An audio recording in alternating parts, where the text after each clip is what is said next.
চট্টগ্রামের সাতকানিয়া বাঁশখালী এখনো জলমগ্ন। বান্দরবান রাঙ্গামাটির নির্মাঞ্চলে পানি, বৃষ্টি কমেছে খাগড়াছড়ি কক্সবাজারে।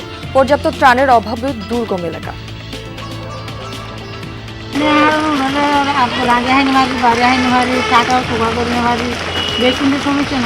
রবিবার থেকে পানি বন্দি, বৃষ্টি হয়েছিল, আমার নিজের ঘরে ডুবে গেছে। অনেক কমতে আছে আর কি, অনেক কমতে আছে। মানুষ দোয়া ফেলা করে রমদান পরিষ্কার করতে।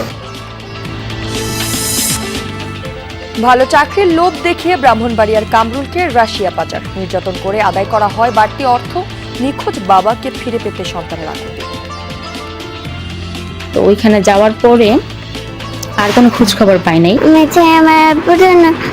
তাড়াতাড়ি দেখে ফিরে আসে। প্রধানমন্ত্রীর কাছে আমার বিনীত আবেদন যে আপনার প্রচেষ্টায় আর তাকে যেন তার পরিবারের কাছে ফিরে পায়।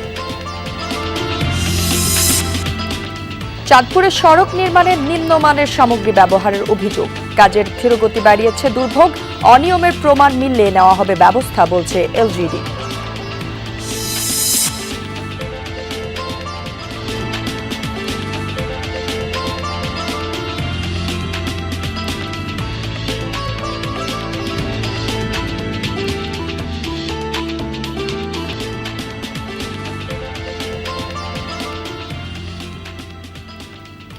দর্শক আমন্ত্রণ, সংবাদ সারা দেশে। আপনাদের সাথে আমি আছি রাহেলা জ্যোতি। এতক্ষণ শিরোনাম দেখছিলেন, এবার থাকছে পুরো খবর। কয়েকদিনের টানা বৃষ্টি ও পাহাড়ি ঢলে 3 পার্বত্য জেলা ও কক্সবাজারের জনজীবন বিপর্যস্ত। পানিবন্দী কয়েক লাখ মানুষ পড়েছেন চরম বিপাকে। সাঙ্গু, মাতামুহুরী ও বাঘখালী নদীর পানি উপচে তলিয়েছে বান্দরবানের বেশিরভাগ নিম্নাঞ্চল। পানিবন্দী লাখ লাখ মানুষ ভুগছেন খাদ্য সংকটে। চট্টগ্রামের সাথে বন্ধ রয়েছে সড়ক যোগাযোগ। আশ্রয়কেন্দ্রগুলোতে প্রশাসন এবং দুর্গম এলাকায় সেনাবাহিনী ও বিজিবি ত্রাণ সহায়তা দিচ্ছে, তবে কিছু এলাকায় পৌঁছায়নি ত্রাণ সহায়তা। রবিবার থেকে পানি বন্দি, বৃষ্টি হয়েছিল, আমার নিজের ঘরে ডুবে গেছে। সব দিকে যোগাযোগ বিচ্ছিন্ন। আমাদের গাড়ির চাকাও ঘুরে না এবং পেটের চাকাও ঘুরে না। এক সপ্তাহ বাদে আর হাওয়া সবার বাদে আর বাইরে নিতে পারে দোয়ান দাল অন্য পারে বাড়ি দোয়ান ভাত।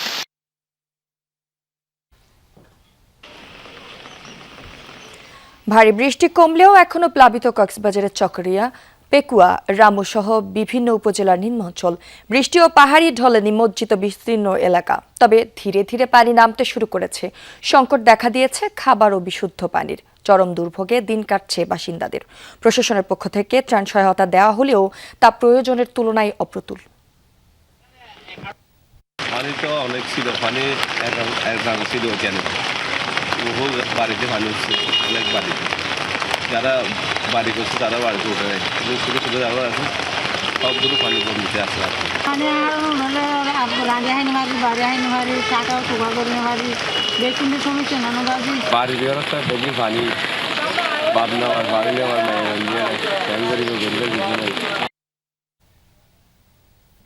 রাঙ্গামাটির বাঘাইছড়ি, লংগদু, বরকল, বিলাইছড়ি সহ নিচু এলাকাগুলো টানা বৃষ্টি আর পাহাড়ি ঢলে এখনো জলাবদ্ধ। বাঘাইছড়িতে পাহাড়ের মাটি ধসে রাস্তা বন্ধ হয়ে যাওয়ায় খাগড়াছড়ি, দীঘিনালা হয়ে ঢাকা ও চট্টগ্রামের সঙ্গে সড়ক যোগাযোগ বিচ্ছিন্ন রয়েছে।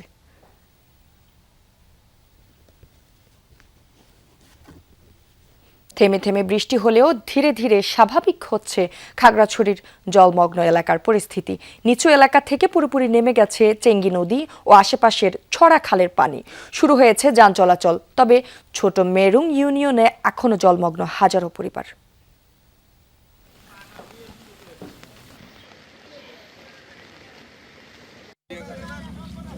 অনেক কমতে আছে আর কি, অনেক কমতে আছে। মানুষ দোয়া ফেলা করে রমদান পরিষ্কার করতে আছে। বাজারের পানি অবস্থা তো খারাপ, পানি তো পুরা বাজার পানি হয়েছে। ধীরে ধীরে পানি নামতেছে। পানি নামে গেলে আমাদের ব্যবসায় সুযোগ সুবিধা পাবে।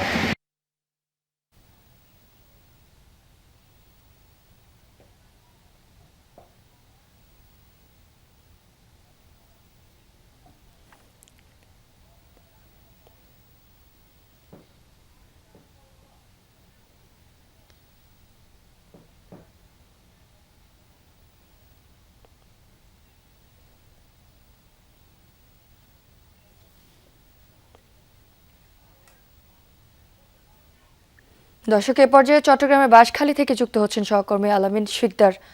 আলামিন, দুর্গত এলাকার পরিস্থিতি কেমন দেখছেন, বিস্তারিত জানাবেন।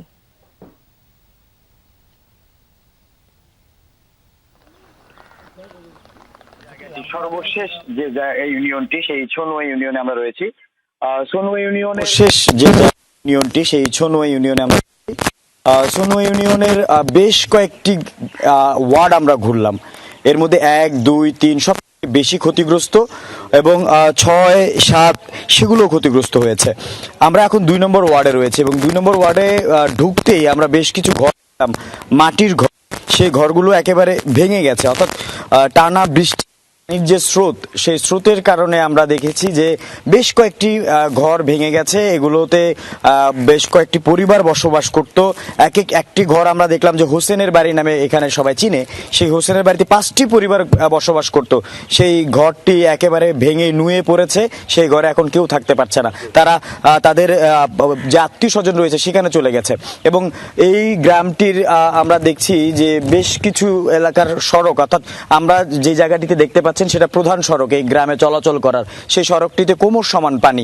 আমরা এই যে ইউনিয়ন, সেই সোনো ইউনিয়নের চেয়ারম্যান নুরুল আমিন, তার সাথে একটু কথা বলি। আপনার এই এলাকায় ঠিক কতটি ঘর ক্ষতিগ্রস্ত হয়েছে, এখানকার পরিস্থিতিটা কি? আপনার যমুনা টিভিকে আমি ধন্যবাদ জানাই সময় দেওয়ার জন্য, আমার এখানে এলাকার খবর নেওয়ার জন্য। আমার এই সোনুমাতে 2, 1, 3, 5, 6 মানে বাসা নেই, এতই পানি। এখন আমার 2 নম্বর ওয়ার্ডের এখনো অনেক মানুষ পানির নিচে তলিয়ে আছেন, বাড়িঘর পানি উঠছেন, ঘর বাড়ি ভেঙে গেছেন। আমি যমুনা টিভিকে অসংখ্য ধন্যবাদ। আমার এই ইউনু মহোদয়, এসিলেন মহোদয় অনেক তদারকি করতেছেন। আমি কথা বলছিলাম ইউনিয়নের যিনি চেয়ারম্যান তার সাথে, তার এলাকার খবর তিনি জানাচ্ছিলেন এবং তিনি ঘুরে ঘুরে দেখেছেন যেখানকার পরিস্থিতিটা আসলে কি, সেটাই আসলে তার মুখ থেকে আমরা জানার চেষ্টা করলাম এবং আমরা নিজেরাও যা দেখলাম সেটা আপনাকে জানানোর চেষ্টা করলাম। জ্যোতি। আলামিন, আপনাকে ধন্যবাদ। দর্শক, এই বিষয়ে আরো জানাতে কক্সবাজার থেকে যুক্ত হচ্ছেন সহকর্মী এহসান আল কুতুবি। এহসান, প্লাবিত এলাকার পরিস্থিতি সম্পর্কে একটু বিস্তারিত জানাবেন।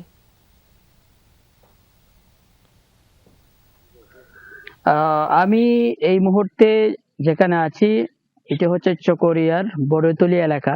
এটি একটি হচ্ছে চলাচলের প্রধান সড়ক এই এলাকার।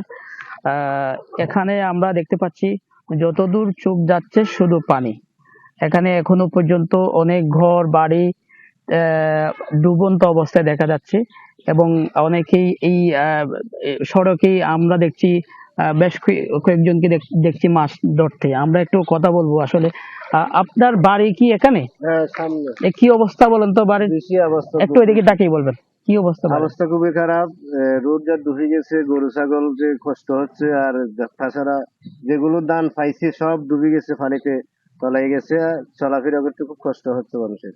আচ্ছা, আপনার ঘরের এমনি খাবার দাবার রান্না বান্নার কোনো সুযোগ? আমার মোটামুটি ঠিক আছে, কিন্তু আমার নিচের মানুষ খুব বেশি কষ্ট পাচ্ছে। আমার বাড়িতে আরো অনেক লোকজন আছে। ধন্যবাদ। আমরা শুনছিলাম এখানকার একজন বাসিন্দা, তিনি যেটা বলছিলেন তার বাড়িতে মোটামুটি রান্না করার সুযোগ থাকলেও আশপাশের মানুষের অবস্থা খুবই খারাপ। মানুষ খুব ভোগান্তিতে আছে, খুব কষ্টে আছে এবং দুমুঠো দুবেলা ভাত খাবার মতো সামর্থ্য থাকলেও কিন্তু রান্না বান্না করার সুযোগ নেই। এমন পরিস্থিতি কক্সবাজারের চকরিয়ার প্রত্যন্ত অঞ্চলে। জ্যোতি। এহসান, আপনাকে ধন্যবাদ। বৃষ্টি কমে আসা শেরপুরে প্লাবিত এলাকা থেকে নামতে শুরু করেছে বানের জল। বিপদসীমার নিচ দিয়ে প্রবাহিত হচ্ছে মহারশী, ভোগাই, সোমেশ্বরী ও চেল্লাখালী নদীর পানি। ধীরে ধীরে পানি কমতে থাকায় স্পষ্ট হতে শুরু করেছে ক্ষতচিহ্ন।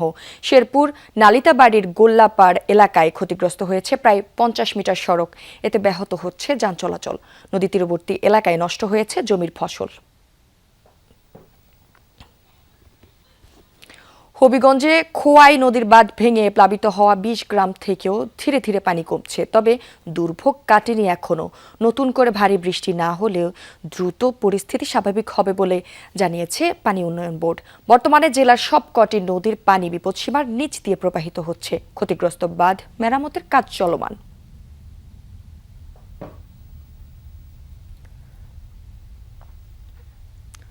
দক্ষিণাঞ্চলে বৃষ্টির তীব্রতা অনেকটাই কমে এসেছে। পাহাড় ধস বা নতুন করে জলোচ্ছ্বাসেরও কোনো পূর্বাভাস নেই বলে জানিয়েছে আবহাওয়া অধিদপ্তর।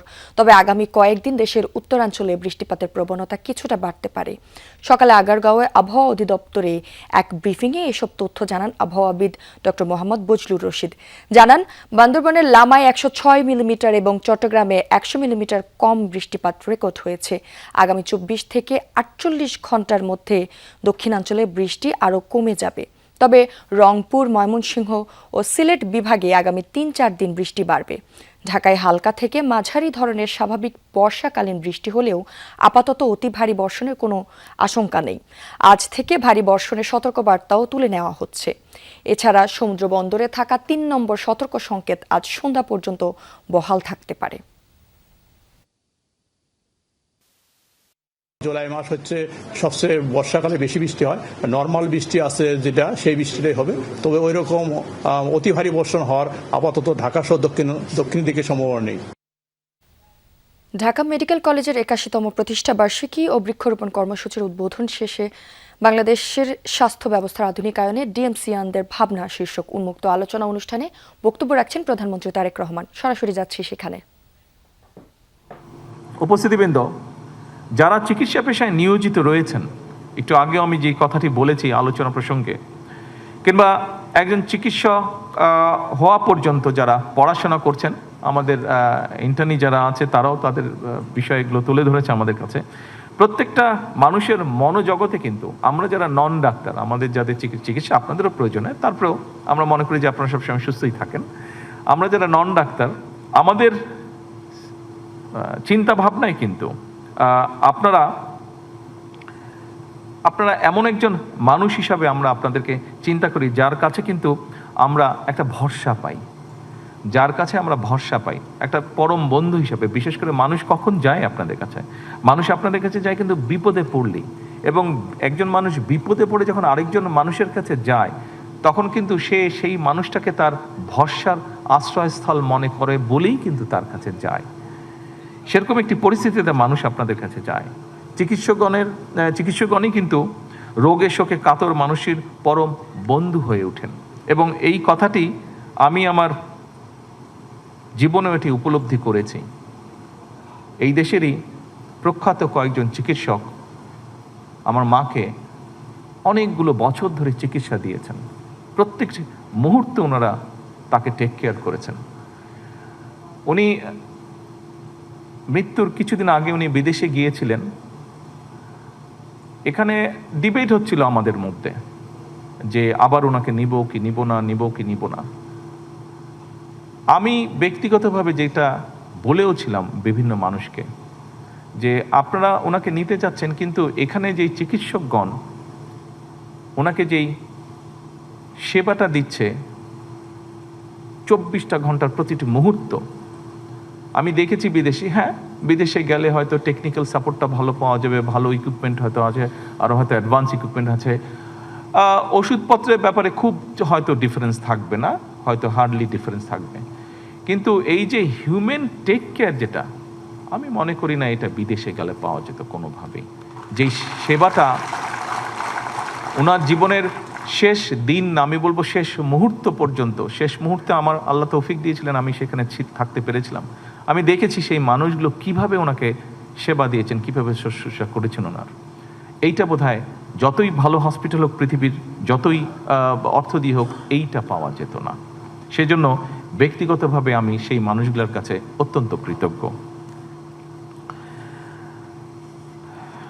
উপস্থিতিবৃন্দ, হাসপাতালের নিরাপত্তা ব্যবস্থা তথা চিকিৎসক, নার্স এবং সকল স্বাস্থ্যকর্মীর নিরাপত্তা নিশ্চিত করতে এর ভিতরে যেটি আলাপ আলোচনা হয়েছে, আমাদের প্রত্যেকটা স্বাস্থ্য উপজেলা কমপ্লেক্সে আমরা নিরাপত্তা ব্যবস্থাটা জোরদার করেছি। কিছুদিন আগে ওসমানী উদ্যানে আমাদের যারা উপজেলা হেলথ কমপ্লেক্সে কাজ করেন সরকারি চিকিৎসকগণ, তারা এটি বলেছিলেন এবং আমি সেই ব্যবস্থাটি সমস্যার সমাধানের চেষ্টা করেছি। ব্যাপারটি ধীরে ধীরে আমরা। দর্শক, ঢাকা মেডিকেলে বক্তব্য রাখছিলেন প্রধানমন্ত্রী তারেক রহমান। আমরা ছিলাম সরাসরি সেখানে। এবার যাচ্ছি পরবর্তী সংবাদে। ভালো বেতনের চাকরির আশায় দেশ ছেড়েছিলেন ব্রাহ্মণবাড়িয়ার যুবক কামরুল হাসান, কিন্তু প্রতারণা করে তাকে নিয়ে যাওয়া হয় রাশিয়ায়। এরপর দালাল চক্রের টালবাহানায় সেই স্বপ্ন আর পূরণ হয়নি। উল্টো নির্যাতনের মাধ্যমে স্বজনদের কাছ থেকে আদায় করা হয় বাড়তি অর্থ। গত ১.৫ মাস ধরে নিখোঁজ ভুক্তভোগী কামরুল। বাবাকে ফিরে পাওয়ার অপেক্ষায় ৬ বছরের ছোট শিশু। দালাল চক্রের সদস্যদের আইনের আওতায় আনার পাশাপাশি পরিবারের সদস্যের সন্ধান চান স্বজনরা। ব্রাহ্মণবাড়িয়ার নবীনগরের লাউর গ্রামের বাসিন্দা নাজমিন আক্তার এক সন্তান আর স্বামীকে নিয়ে তার ছোট্ট সংসার। খবর পেয়েছেন প্রতারণার শিকার হয়ে ইউক্রেনের সেনাবাহিনীর কাছে আটক রয়েছেন স্বামী কামরুল হাসান। এখন তার ফেরার অপেক্ষায় দিন গুনছেন অসহায় এই নারী। গত বছরের জুলাই মাসে ইতালি যাওয়ার উদ্দেশ্যে বাড়ি ছাড়েন কামরুল হাসান। কথা ছিল রাশিয়ায় কিছুদিন অবস্থানের পর গন্তব্যে পৌঁছে দেয়া হবে। এই শর্তে বগুড়া ও নীলফামারীর 2 দালাল তোফায়েল রনি ও মামুনের সাথে 8 লাখ টাকা দেওয়ার সমঝোতা হয় তার। তবে রাশিয়ায় পৌঁছানোর পর তাকে ইতালি পাঠাতে বিভিন্ন টালবাহানা শুরু করে দালাল চক্র।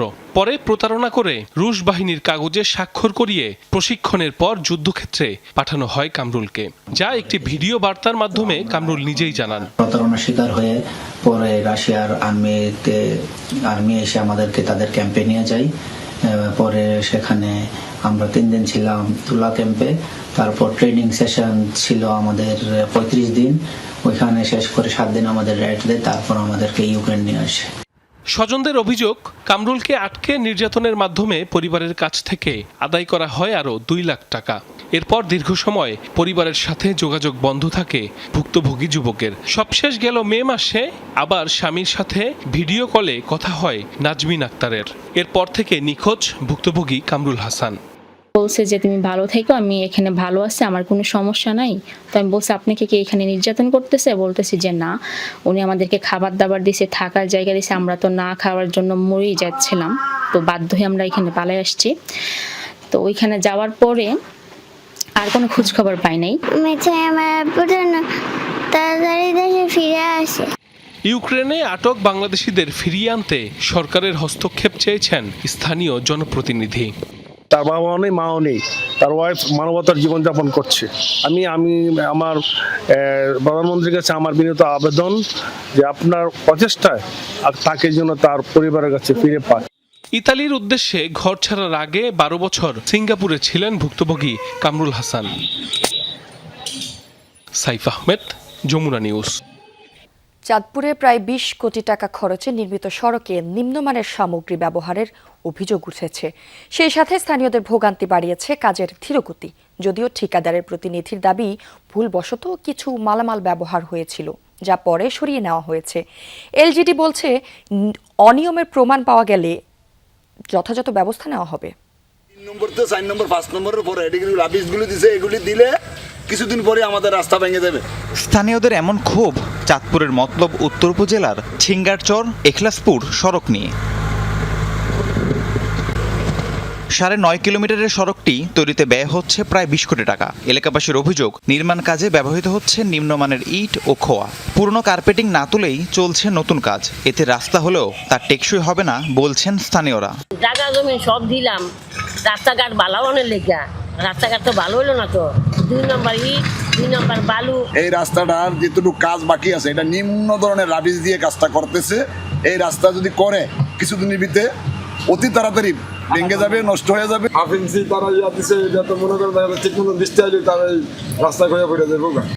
অনিয়মের পাশাপাশি নির্মাণ কাজে ধীরগতির কারণে ভোগান্তি আরও বেড়েছে। খোঁড়াখুড়ি চলমান থাকায় যাতায়াতে দুর্ভোগ পোহাতে হয় চলাচলকারীদের। বর্ষাকালে পরিস্থিতি আরও বেগতিক হয়। 6 মাস ওই রাস্তা নির্মাণ কাজ চলবে না, 6 মাস এই রাস্তা যাওয়া চলবে না। এগুলো ইট রাস্তার মধ্যে যেগুলো অটো ফিনিশিং করে আছে, এই রাস্তা যদি বেশি দিন টিকসে করবে এরকম কোনো আশা ভরসা আমরা দেখতেছি না। এরকম কাজ লিখে আমরা করার না করা একই কত কোনো কাজের খাতা করে না। নির্মাণ কাজে অনিয়মের বিষয়ে ঠিকাদার প্রতিনিধির দাবি ভুলবশত কিছু নিম্নমানের মালামাল ব্যবহার করা হয়েছিল।